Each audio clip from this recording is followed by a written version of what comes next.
El equipo militar ruso se quedó sin combustible, blindaje, tanques, transportes blindados de personal y sin protección alguna.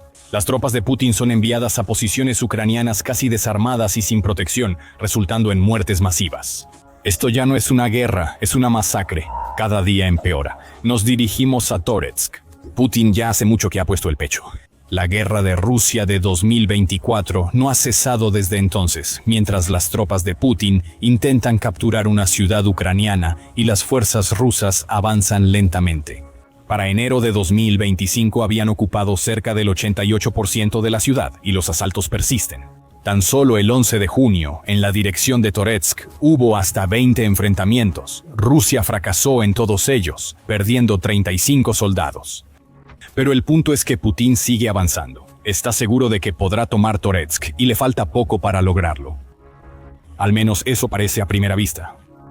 En realidad, el avance de Putin hacia Toretsk se ha estancado por una razón sencilla. Rusia ya no tiene vehículos blindados para apoyar a sus tropas en esta región. Esta sorprendente declaración fue hecha por Infoservice, que tiene 1.760.000 suscriptores. Infoservice se especializa en el análisis de situaciones militares, conflictos, maniobras y movimientos de las Fuerzas Armadas de diferentes países. El análisis de los combates por Toretsk mostró que Rusia no proporciona vehículos blindados a sus soldados que están avanzando. Y la pregunta es ¿por qué no logran fabricar a tiempo? ¿Hay problemas con la reposición del equipo destruido? Como que si realmente existieran esos problemas, Putin sería más flexible en las negociaciones. O el aumento de los ataques aéreos sobre Kiev es precisamente una señal de que las cosas van mal en la retaguardia y que es urgente presionar a Ucrania o a Estados Unidos. Entonces, el 6 de julio, Ucrania publicó comentarios del jefe de Estado Mayor del Batallón de Sistemas No Tripulados de las Fuerzas Armadas de Ucrania. Bajo el alias de Perepel, este jefe de Estado Mayor informó que Rusia ya no usa vehículos blindados en Toretsk desde hace tiempo. Ya lleva aproximadamente mes y medio sin que se observen asaltos blindados, explica Perepel. En lugar de eso, Putin tuvo que volver a una táctica que ya le ha costado cientos de miles de soldados desde el inicio de la invasión, el llamado asalto de carne. Los principales asaltos son ataques suicidas en grupos de 2 o 3 personas, según Perepel. A veces, esos asaltos resultan parcialmente exitosos, añade Perepel. Pequeños grupos de soldados rusos sin blindaje a veces toman posiciones en trincheras, pero no logran mantenerlas por mucho tiempo. Perepel y sus compañeros normalmente los sacan con drones y luego destruyen las trincheras junto con los soldados que están ahí. La campaña de Putin para capturar Toretsk se ha convertido en intentos desesperados de recuperar territorio usando soldados sin blindaje, y esta estrategia se utiliza porque ya no queda blindaje en Toretsk. Quizás sea un problema local. Rusia está reuniendo un puño blindado para una ofensiva en otro lugar, y mientras tanto lanza a miles de soldados a morir, algo que a los jefes en Moscú no les importa en absoluto. Las mujeres dicen que tendrán nuevos hijos. Un ex corresponsal militar publicó un titular llamativo. Recuerden esta fecha. En Rusia prácticamente se quedaron sin vehículos blindados. Ex señala que desde el inicio de la guerra en Ucrania, Rusia ha perdido alrededor de 20.000 vehículos de combate. Y eso significa que la mayoría de los soldados rusos ya no pelean bajo la protección de blindaje en ninguna escala significativa. En su lugar, con suerte cuentan con algún blindaje. Algunos, como en Toretsk, se ven forzados a atacar sin protección alguna. El que escribe para Isaac Hayes dice que al principio era escéptico respecto a las afirmaciones, pero a medida que seguía leyendo su material, entendió la esencia de lo que quería decir. En Rusia no se han acabado los vehículos blindados, todavía tiene miles de unidades que puede usar en Ucrania. El problema al que se enfrenta Putin es que la combinación de pérdidas y el bajo ritmo de producción de equipos significa que Rusia ya no puede mantener una flota de vehículos blindados lo suficientemente grande como para permitirle lograr algún éxito significativo en Ucrania. Las pérdidas de Rusia han sido enormes. Aunque X y Gates mencionan cerca de 20 unidades de equipo, el Ministerio de Finanzas de Ucrania afirma que el número es mucho mayor. Según sus datos, al 9 de julio Rusia había perdido 22.969 de sus vehículos blindados de combate, y solo el 8 de julio se perdieron 2 unidades más. A esto se suman las pérdidas de 11.100 tanques, lo que da un total de 33.969 vehículos blindados perdidos. Tengan en cuenta que la guerra en Ucrania ya lleva aproximadamente 41 meses. Esto significa que Rusia pierde alrededor de 828 vehículos blindados al mes. Durante algún tiempo, Rusia pudo soportar tales pérdidas, por ejemplo, en cuanto a tanques. Rusia afirmaba que en 2024 producía alrededor de 1.500 unidades al año, dice Dates. Esto ocurría cuando se perdían alrededor de 1.400 tanques al año, pero aún así surgían problemas. La mayoría de los 1.500 tanques producidos por Rusia no eran nuevos. La mayoría de estos tanques eran retirados de almacenamiento y restaurados, utilizando piezas de otros tanques para las reparaciones. Mantener una tasa de reemplazo casi de 1 a 1 es imposible a largo plazo, especialmente considerando que la calidad de los reemplazos sigue disminuyendo, escribe Gates. También agrega que Rusia declaró que duplicará la producción en el año 2025 y ahora espera fabricar varios miles de tanques para el año 2027. Sin embargo, estas declaraciones deben tomarse con cierto escepticismo. Gates indica que las grandes reservas de tanques y vehículos blindados soviéticos no son interminables.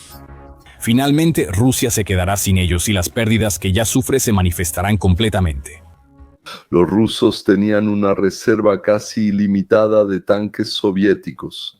A menudo un tanque servía como almacén de repuestos para otro. En otros casos, el fabricante cambiaba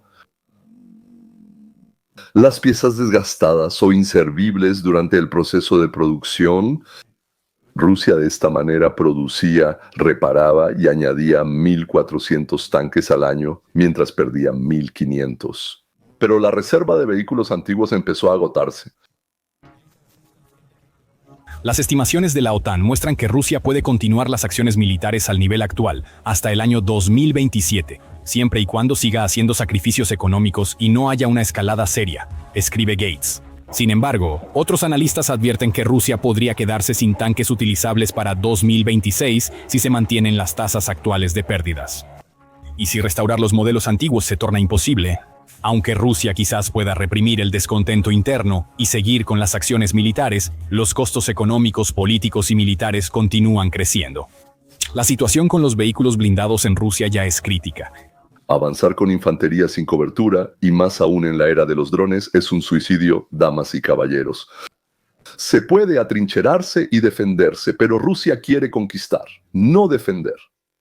Da la impresión de que la estrategia del Kremlin es lanzar todo para capturar las regiones que oficialmente han sido declaradas rusas y luego aceptar un alto al fuego fingiendo que están dispuestos a luchar todo el tiempo que sea necesario, pero en realidad usar las negociaciones como una pausa para conseguir buenas condiciones o para volver a iniciar acciones militares. Pero también hay noticias curiosas. A los tanques y transportes blindados se les estaba acabando el combustible. Toma a los burros, por ejemplo. Tomemos como ejemplo a los burros. Rusia utiliza burros, así como algunos caballos, para transportar equipo de un lado a otro. Durante la guerra en Ucrania, Rusia trata de presentar todo como algo normal, indica Texti. En el artículo se cita al teniente general ruso Viktor Sobolev. Actualmente existen grandes dificultades para abastecer a las unidades, incluidas las de asalto, con municiones, equipo y alimentos. Si se utilizan burros, caballos y camellos para entregar municiones y otros suministros al frente, eso es normal. Sobolev admitió que a Rusia le falta equipo para transportar suministros, aunque tal vez no era su intención decirlo. Está hablando de grandes dificultades que básicamente se puede interpretar como que Ucrania ha destruido tanto de nuestro equipo que ahora tenemos que usar burros y caballos. Qué lástima, entonces. Pobres burros, qué lástima. Pero intenta lidiar con su crisis de blindaje. Pero Rusia intenta resolver el problema de los vehículos blindados de otra forma. Está enviando soldados a la batalla en autos compactos. Texti también informó sobre esto en febrero, publicando fotos de soldados rusos que aparentemente viajaban en Siguli en Ucrania. Son autos compactos soviéticos que nunca fueron diseñados para el campo de batalla, ni siquiera son nuevos. Rusia envía a sus soldados a luchar en autos que ya hace décadas se consideraban de mala calidad y que ahora no son más que carne de cañón para los drones y la artillería ucraniana.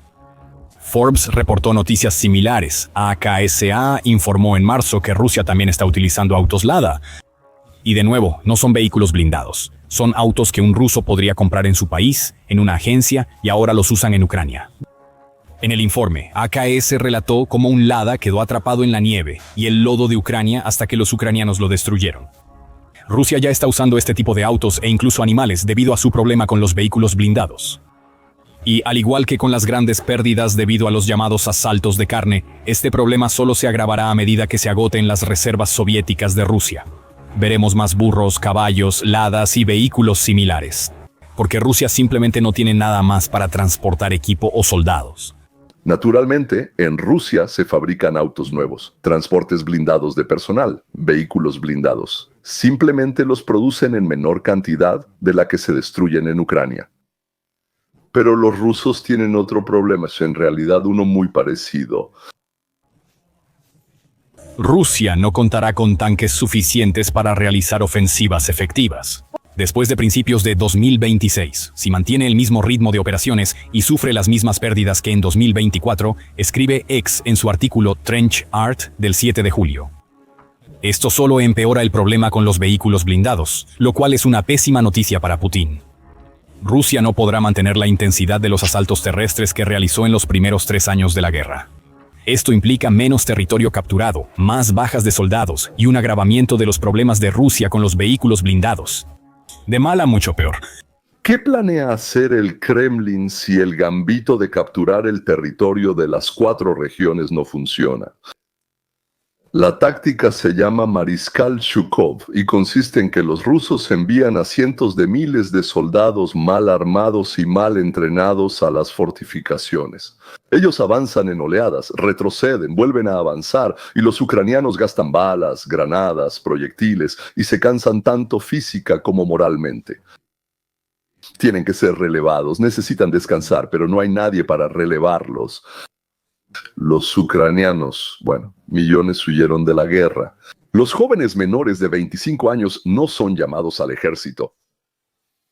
Muchos, cuando se acercan a los 24 o 25 años, desaparecen del radar de las oficinas de reclutamiento. Por eso Ucrania recluta a los nuevos soldados de entre 25 y 60 años, en las calles, en los cines y en los mercados. Rusia recluta de 30 a 40 mil nuevos soldados al mes y no se detiene. Afirman que reclutan a más, pero las cifras sugieren que son 340.000. Ucrania no puede, no tiene derecho, después de eliminar a 30.000 rusos, perder 3.000 de sus propios soldados. Incluso una proporción de 10-1 es una pérdida irreparable para Ucrania. Hoy en Ucrania hay 3 veces más soldados rusos que en el momento en que Rusia invadió el territorio de su vecino, hermano y amigo. Él tiene la mano de obra, pero no tiene él. Él tiene los recursos humanos, pero no tiene el blindaje necesario para que esos recursos tengan importancia. Las consecuencias de este problema son evidentes en la ofensiva de verano rusa. Aunque Rusia ha aumentado el ritmo y la cantidad de sus ofensivas en Ucrania en los últimos meses, está capturando mucho menos territorio de lo que Putin esperaba. De acuerdo con los datos, las tropas rusas avanzan a un ritmo de alrededor de 8.5 kilómetros por día, lo cual no es suficiente. No se están tomando grandes ciudades. En cambio, Rusia solo recupera pequeñas porciones de territorio, dependiendo cada vez más de los llamados asaltos de carne. Debido a que los vehículos blindados se están convirtiendo en un problema grave, la futura invasión de Putin luce sombría. El líder ruso continuará su ofensiva en Ucrania, sacrificando a miles de sus soldados para conquistarla. Pero con cada nuevo asalto, los territorios capturados menguarán a medida que desaparezcan los vehículos blindados. Al final, los ataques terrestres rusos prácticamente terminarán, cuando las montañas de cadáveres sigan creciendo y Putin se dé cuenta de que la guerra de desgaste que él inició ha debilitado a su propio ejército. Conclusión del análisis. La guerra en Ucrania destruyó el ejército de Putin, al que él llamaba el segundo más fuerte del mundo. Así que hoy en día no es la tercera, ni la cuarta, ni la quinta. Probablemente, en el mejor de los casos, puede aspirar al 11º lugar. En primer lugar están los Estados Unidos, naturalmente, luego China, India, Inglaterra, Corea del Sur, Japón, Francia, Turquía, Israel. Incluso Israel es más poderoso que el ejército ruso hoy en día. Y solo después de ellos, el Instituto para el Estudio de la Guerra en Washington coloca al ejército ruso actual.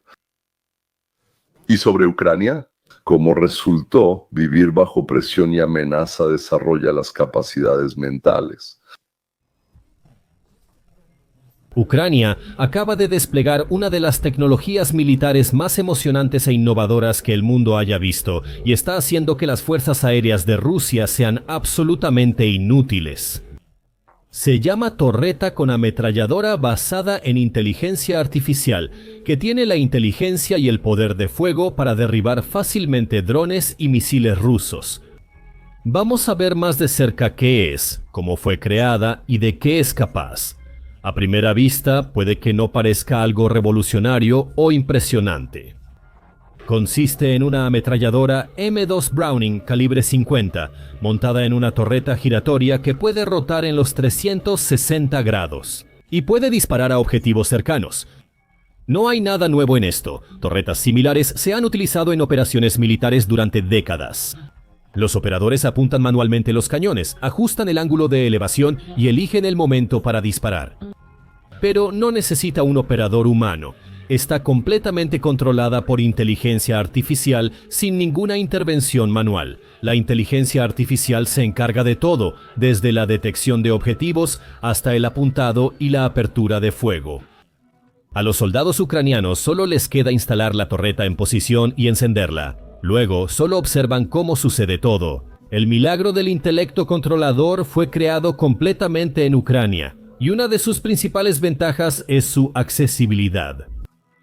Cada instalación cuesta solo $150,000. Eso es increíblemente barato en comparación con los sistemas de defensa aérea como el IRIS-T alemán, que cuesta alrededor de $185 millones por instalación, o el estadounidense, cuyo precio es de aproximadamente $1,100 millones. Por supuesto, no es tan complejo ni tan potente como cualquiera de estos sistemas, pero sigue siendo un arma de defensa aérea muy impresionante y eficaz, más que capaz de derribar muchas de las amenazas aéreas que Rusia puede enviar hacia Ucrania. Puede destruir fácilmente drones como el Shahed, que, por ejemplo, cuestan alrededor de $50,000 cada uno.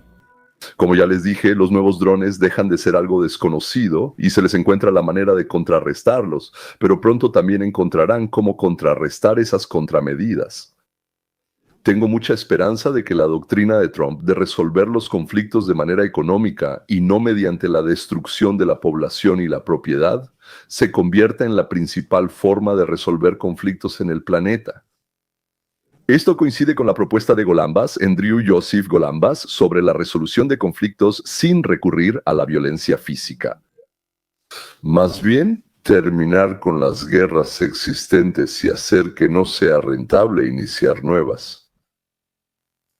Pero no solo el armamento ruso, sino también el personal se ha visto envuelto en escándalos. Junto con ellos, los productos chinos también se fueron por el mismo tubo convencional. Inscripción: los comunistas no pueden hacer nada bien.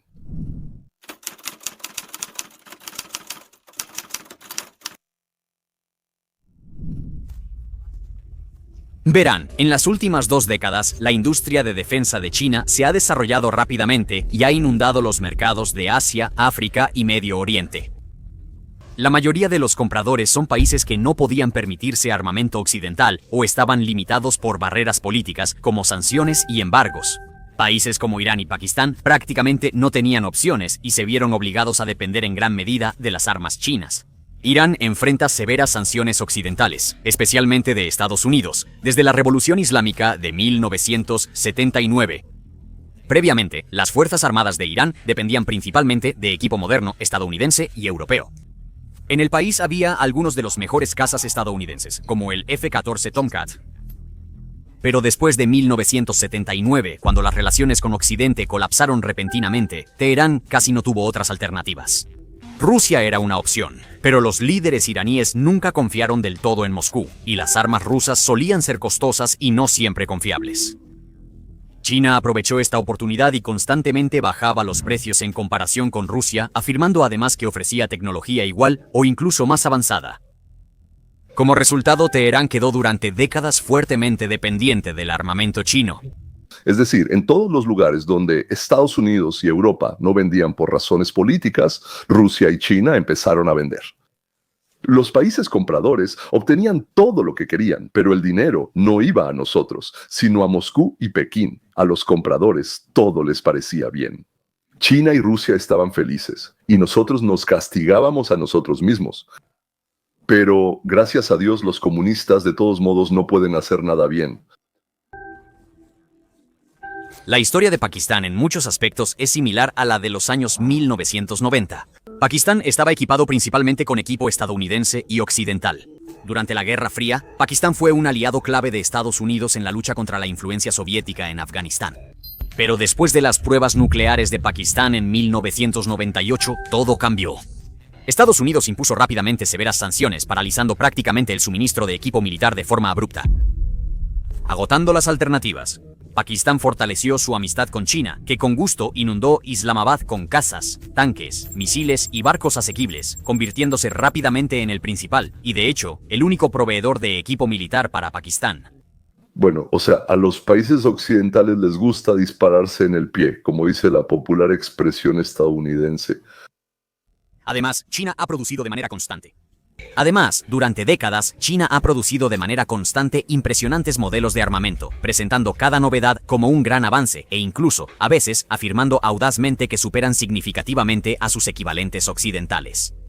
Por ejemplo, ya en los años 90 y 2000, China promovía activamente tecnologías avanzadas de misiles y sus propios cazas, como el J-17, que rápidamente se convirtió en el principal avión de combate de Pakistán. Para el año 2010, China presentó el caza furtivo 20, afirmando audazmente que podía competir fácilmente e incluso superar a los aviones estadounidenses como el F-22 y el F-35. Más o menos al mismo tiempo, los nuevos misiles antibuque, bombas de alta precisión y modernos sistemas de radar aparecían regularmente en los titulares de las noticias, siempre prometiendo un nivel de eficacia occidental por una fracción del costo. Esto creó la ilusión de que la tecnología china no tenía nada que envidiar al equipo militar occidental. Esto hizo que las armas chinas fueran sumamente atractivas para países como Irán y Pakistán, que necesitaban desesperadamente armamento moderno, pero no podían permitirse o acceder a las opciones occidentales. Después de gastar decenas de miles de millones de dólares, estos países estaban convencidos de que ahora contaban con arsenales avanzados lo suficientemente poderosos como para protegerse o incluso desafiar a rivales como Israel e India. Pero, como pronto verán, solo adquirieron chatarra costosa. Israel, Francia, India, Turquía, Azerbaiyán y, por supuesto, Estados Unidos usaron productos occidentales. Comparar los productos rusos y chinos con los occidentales se volvió posible durante el conflicto entre Israel e Irán, o guerra como le dicen. En las primeras horas del 13 de junio de 2025, Israel lanzó un ataque preventivo a gran escala, destinado a deshabilitar por completo el potencial militar de Irán de un solo golpe fulminante. Bajo el amparo de la oscuridad, los modernos cazas furtivos israelíes F-35 Primeri penetraron silenciosamente en el espacio aéreo iraní, destruyendo con facilidad los sistemas clave. ¿De defensa antiaérea? Como el ruso F-300, Kadiad. Incluso hay rumores de que lograron impactar el sistema de control de defensa antiaérea chino, JI-10. Los complejos de misiles K-802 tienen un radar que supuestamente es capaz de rastrear 100 objetivos al mismo tiempo, en un radio de 800 kilómetros. Pero adivinen qué, este sistema ni siquiera pudo detectar un solo caza, y mucho menos abrir fuego de respuesta con misiles. Unos minutos después, los misiles antirradiación de alta velocidad High Speed Anti-Radiation Missile alcanzaron todas las estaciones de radar iraníes designadas, dejando ciegos sus radares. Las tripulaciones de los complejos de misiles iraníes de repente quedaron ciegas e indefensas. Justo detrás de los F-35 israelíes seguían decenas de cazas israelíes F-15 y Striker F-16, cada uno de ellos armado con bombas y misiles de alta precisión. Durante las siguientes horas, estos cazas y drones destruyeron sistemáticamente a los comandantes militares iraníes, científicos nucleares, instalaciones de misiles, estaciones de radar y prácticamente todos los objetivos importantes que estaban planeados. Fue en ese momento de humillante colapso cuando entró en acción la máquina de propaganda china, tratando desesperadamente de minimizar el daño a su reputación. Los medios oficiales chinos y los sitios afiliados comenzaron de inmediato a publicar declaraciones indignantes, como presumir de una efectividad del 80% de sus sistemas de defensa aérea en Irán. Pero en realidad, muchos de estos sistemas fueron reducidos a polvo incluso antes de que pudieran detectar algo. En Rusia y China existe una especie de burbuja que aísla a la población de cualquier información externa, incluso cuando la gente recibe información contradictoria. Los conflictos y los mensajes, como ellos dicen, siguen siendo obra de la propaganda de su propio gobierno, que por alguna razón necesita transmitir información contradictoria para lograr un adoctrinamiento total de su población. Un oficial militar iraní, hablando anónimamente para un medio extranjero, admitió que sus sistemas de defensa aérea debían ser avanzados, pero resultaron ser solo modernos. Solo para exhibición, no para combate real. Uno pensaría que después de tal humillación, Irán estaría furioso con China, ¿verdad? Pero Teherán puede ser incluso más tonto de lo que creíamos. Informes recientes indican que Irán planea gastar decenas de miles de millones de dólares más en la restauración de sus NCS. Y adivinen dónde planean comprar, en China. Honestamente, no creo que los líderes iraníes sean unos completos idiotas. Simplemente significa que por alguna razón necesitaban no pelearse con China. ¿Y qué más da si eso costó unos 10 o 20 mil millones de dólares? Desde su punto de vista, la vida de los ayatolás vale ese dinero y más. Irán quería comprar cazas rusos, pero el Kremlin no los vende. Moscú requiere todos los aviones de combate para la actual guerra en Ucrania. Además, como mencioné, el precio importa. Y los aviones chinos son mucho más baratos y, al parecer, más accesibles que los Mu-35 rusos, lo que los hace mucho más atractivos a pesar de su bajo rendimiento en combate. Lo cual es muy sorprendente. Y quizás, la razón más absurda por la que Irán todavía está dispuesto a confiar en las armas chinas es el llamado éxito de los cazas chinos en la reciente guerra de 4 días entre la India y Pakistán. Muchos ignoran que una gran cantidad de las noticias sobre el conflicto en la India fueron impulsadas por una fuerte propaganda china. Las declaraciones chinas fueron tan convincentes que incluso influyeron en el valor de las acciones del fabricante chino de cazas. Según la versión china de los hechos, el ejército de Pakistán supuestamente logró victorias impresionantes sobre la mucho más poderosa India, principalmente gracias a los cazas de fabricación china, como el J-10. Afirmaron que los pilotos pakistaníes derribaron varios cazas franceses modernos Rafale. Sin embargo, esta declaración fue completamente desmentida por fuentes independientes. Y solo unos días después de alardear de victorias falsas sobre los cazas indios, los medios estatales chinos incluso lanzaron un documental de 2 partes dedicado al desarrollo del caza J-10. Qué impresionante funciona la propaganda. Puedes perder una batalla, pero hacer que todos tengan la impresión de que la ganaste. Pero honestamente, hasta los chinos se sorprendieron con él. Pero para ser honesto, incluso los propios chinos estaban sorprendidos de lo mal que su armamento funcionó en Irán. Dada la asociación estratégica entre China e Irán, era urgente hacer algo para corregir esta vergüenza. Irán esperaba desesperadamente que China lo apoyara abiertamente, pero Pekín eligió un camino más discreto. El 14 de junio, mientras Israel aún atacaba objetivos en territorio iraní, al menos 5 aviones de carga 747 despegaron desde diferentes puntos de China y se dirigieron hacia el oeste por una ruta discreta, sobrevolando Kazajistán, Uzbekistán y Turkmenistán, antes de desaparecer repentinamente de los radares al entrar en el espacio aéreo iraní. Oficialmente, según los documentos de vuelo, el destino era Luxemburgo, pero ninguno entró en el espacio aéreo europeo. Y lo que hace que estas desapariciones misteriosas sean especialmente significativas es que los aviones de carga 747 se utilizan regularmente para transportar equipo militar. Históricamente, China tiene experiencia en transferir ayuda militar encubierta a países y grupos opuestos a Occidente. Por lo tanto, ayudar a Irán se alinea con los objetivos geopolíticos más grandes de Pekín.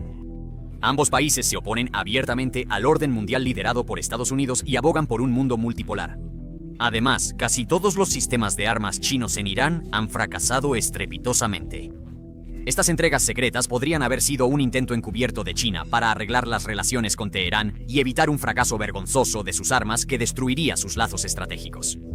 Los intereses coincidieron. China no quiere que Irán se libere de los mulás y los mulás iraníes quieren protección, que China los respalde y están dispuestos a pagar por ello. Con Pakistán los chinos han tenido relaciones tensas. Luego del alto al fuego, el 13 de mayo, el índice de la industria aeroespacial y de defensa bajó cerca de un 8 o 9%, borrando miles de millones del mercado en una noche. La empresa Evik Chengdu Aircraft, fabricante de los cazas pakistaníes J-10 y J-17, vio cómo sus acciones cayeron de aproximadamente 95,86 yuanes el 12 de mayo a 76,70 yuanes. En solo 2 semanas, perdiendo más del 20%. La empresa que suministra a Pakistán misiles modernos como el PL-15 también sufrió pérdidas de aproximadamente entre 6 y 9% en el mismo periodo. La ironía es que en lugar de que Pakistán se enojara con China por el mal funcionamiento de las armas, ocurrió lo contrario. Pekín se enfureció con Islamabad. Los analistas chinos culparon a los militares de Pakistán, afirmando que la causa del fracaso fue su falta de entrenamiento y el mal manejo, y no los defectos de las propias armas chinas. Naturalmente, el chivo expiatorio resultó ser el responsable. La prensa china arremetió contra los supuestos culpables de Islamabad por manejar mal las excelentes armas chinas. China intentó obligar a Pakistán a ocultar y destruir todo lo que quedaba de su equipo dañado. Pero ¿por qué China no puede hacer ni siquiera copiar lo occidental? ¿Por qué exactamente falló el armamento chino? ¿Por qué precisamente el armamento chino resultó ser tan ineficaz cuando realmente importaba? Todo se reduce a varios factores clave: desarrollos robados, bajo nivel de control de calidad, corrupción y falta de experiencia real en combate. Como mencioné antes, la mayoría de los armamentos chinos son esencialmente copias o híbridos de modelos extranjeros. En lugar de gastar años y miles de millones en sus propias investigaciones y desarrollos desde cero, China a menudo roba o copia modelos extranjeros, especialmente de Estados Unidos y Rusia, y luego simplemente realiza ingeniería inversa para producirlos en masa. En primer lugar, a China le toma varios años robar tecnologías militares altamente secretas, y luego le toma algunos años más estudiarlas y reproducirlas mediante ingeniería inversa. Debido a este proceso lento e ineficiente, la mayoría del armamento chino ya está obsoleto para cuando se implementa. E incluso entonces, a menudo tienen dificultades para copiar y reproducir correctamente, porque no son buenos haciendo ingeniería inversa. El hecho de que China pueda construir algo parecido no significa que funcione igual de bien.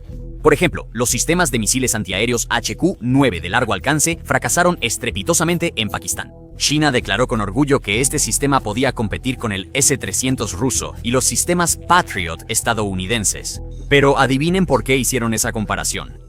Porque el HQ-9 fue literalmente creado a partir de planos robados del S-300 ruso. No solo de Occidente, sino también de Rusia. Creíamos que era solo un ladrón, pero así son las cosas. Entonces, Estados Unidos crea un sistema, los rusos lo roban y China se lo roba a ellos. Para cuando China empezó a producir lo robado y a venderlo por el mundo, Estados Unidos, Israel y Francia ya habían fabricado la siguiente generación de ese mismo armamento o uno completamente diferente. Pero China produce todo en enormes cantidades y China ya lleva 40 años sin pelear en serio ni probarlo en condiciones de guerra, que han estado produciendo allá. ¿La única razón por la que China ha logrado cubrir esto?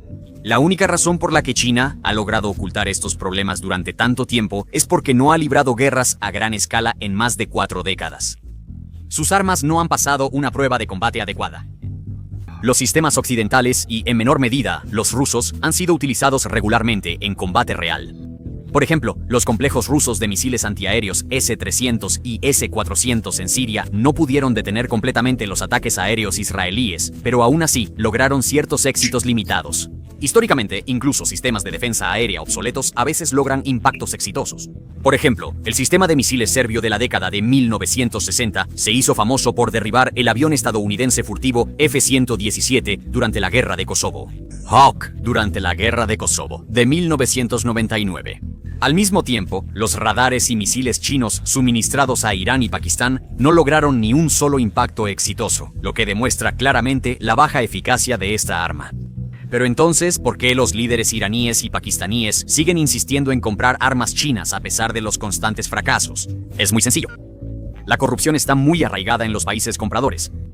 Los acuerdos de venta de armas de China a menudo van acompañados de generosos créditos o concesiones diplomáticas, como inversiones a través del corredor económico China-Pakistán. ¿Qué hace que estos acuerdos sean tan atractivos para los gobiernos con escasez de fondos y beneficiosos para sus políticos? Para China, las apuestas son más altas que nunca. Pekín busca ser no solo una potencia regional, sino mundial, y una parte importante de esta estrategia es la exportación de armas y la reputación de su tecnología militar.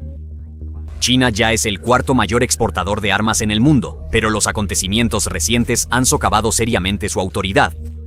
Tras el estrepitoso fracaso de sus armas en combate real, los potenciales compradores podrían reconsiderarlo. Este daño también se siente dentro del país. El presidente Ri constantemente se jacta de que para mediados de siglo construirá un ejército de clase mundial, haciendo del poder militar un pilar central del orgullo nacional de China. Los fracasos humillantes en Pakistán e Irán, combinados con escándalos de corrupción vergonzosos, como misiles literalmente llenos de agua, socavan directamente la narrativa de SII dentro de la propia China. Como conclusión a todo lo dicho, primero sobre Rusia.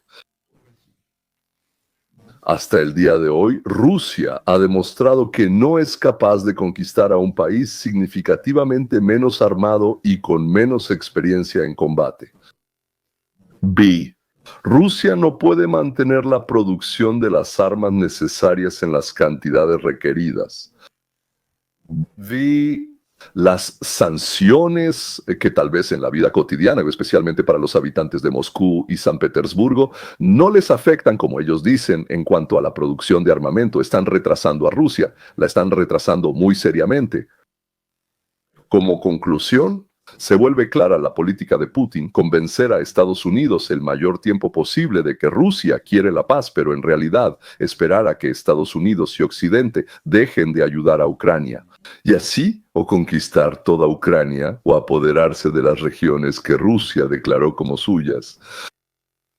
Y hacerlo lo antes posible, intensificando los ataques y la destrucción, porque en el Kremlin saben que no les va a durar mucho tiempo. Por eso, Shoigu fue trasladado de ministro de Defensa a recolector de armas y personal por el mundo para tapar los huecos. Y mientras tanto, los huecos se tapan con carne de cañón, con los cuerpos de reclutas sin entrenamiento, sin protección blindada, que a nadie en el Kremlin le importan, no les dan lástima, no le interesan a nadie. ¿Y China?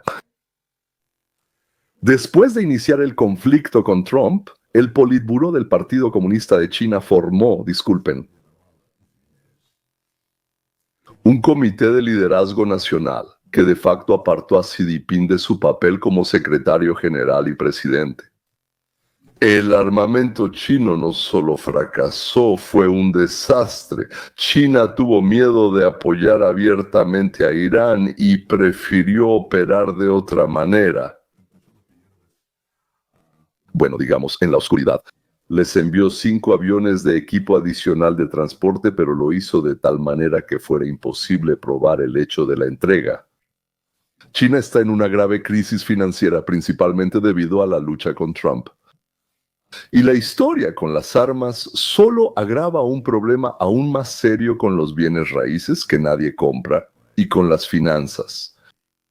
China tiene ahora una salida elegante de la situación: dejar entrar a Estados Unidos en sus mercados, bajar los aranceles, aumentar la variedad de productos importados y devolver a China a la época de prosperidad económica. Si no logran quitar a Xi, o si no pueden cambiar la política de China, no pasarán ni 3 o 4 años antes de que China comience a anexar aquellas partes de Siberia que consideran suyas y que fueron tomadas por Rusia. Creo que eso coincidirá con el colapso del actual gobierno ruso. Tal vez se vaya el grupo de Putin, o tal vez el asunto vaya más profundo. Comenzará el proceso de desintegración de lo que llaman la Federación Rusa, pero que ya se está convirtiendo en un imperio. Pero eso será en el futuro, antes de finales de la década de los 20. Bueno, tal vez hasta principios de los 30. Pero definitivamente sucederá. Subtítulos creados por mí.